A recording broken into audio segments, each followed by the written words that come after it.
Notre projet, c'est de développer des logiciels informatiques d'analyse des risques et d'aide à la décision pour les différents praticiens du secteur de la santé. Notre produit va permettre aux praticiens d'établir sur base de différents tests qu'il aura à sa disposition. Donc nous avons rassemblé des milliers de tests de la médecine, on appelle ça des algorithmes, et cela va permettre aux différents praticiens de la médecine, que ce soit un cardiologue, un traumatologue ou un psychiatre par exemple, d'avoir accès à une information, donc à un test en particulier, et ce test va lui permettre de définir par rapport à son patient, va lui permettre d'affiner ses conclusions médicales.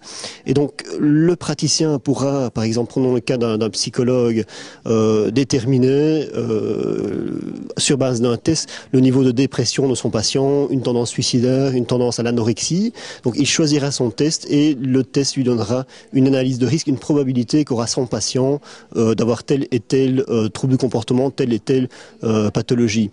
Donc c'est valable pour les psychologues, pour les psychiatres, également pour les cardiologues, les traumatologues, donc pour tous les types de médecine que l'on peut rencontrer. Le bootcamp en tant que tel, je dirais c'est premièrement une formidable reconnaissance d'être pris ici au sein du bootcamp par rapport aux différentes entreprises. Ça nous permet d'avoir des contacts divers avec les différents porteurs de projets. C'est très important de mettre en commun des idées, des problèmes, éventuellement essayer de trouver des partenaires. Et évidemment les rencontres avec les différents experts qui sont très importants parce qu'on vit toujours dans une certaine bulle quand on développe un projet. C'est toujours bien d'avoir un conseil externe, soit une critique positive ou négative qui vous permet d'avancer. Les formations, c'est très important parce que on ne sait pas tout maîtriser dans une entreprise. Les compétences sont très diverses et ça nous permet aussi là d'être formés dans des aspects très divers qui va de l'administratif, la vente, mais aussi par exemple à la possibilité de faire une démo, donc être plus convaincant auprès du client.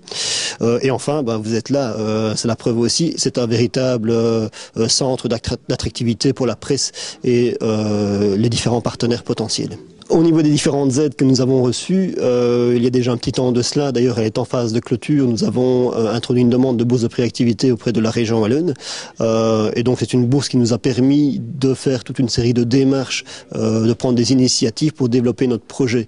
Donc vraiment tous les aspects qui concernent la préactivité d'une entreprise, que ce soit au niveau de la présentation du marketing, formation, également il y avait une partie pour faire appel à du conseil externe pour nous aider à ficeler notre plan financier. Et donc cette bourse a été demandée il y a plus ou moins 2 ans je pense et elle va être clôturée d'ailleurs cette année.